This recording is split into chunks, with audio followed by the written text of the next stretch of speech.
Assalamualaikum warahmatullahi wabarakatuh. Hello friends, today I'm going to tell you how to find missing components from the old board.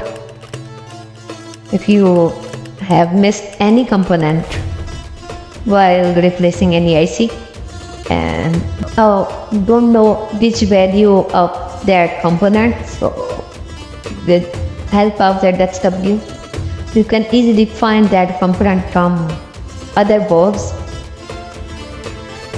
So let's start our video and let me show you how to find missing components. Let me change the model 7 to component 1. Any components that missed while you are replacing any IC. This is a 3-star IC. While replacing, you can miss any of these components. So how and where you can find that? Simply I click this one, and here I select part of information related query. Now I click this component. Here is the information keyword, the value of this capacitor. I select this one, 10%, scroll, that's by R and click search.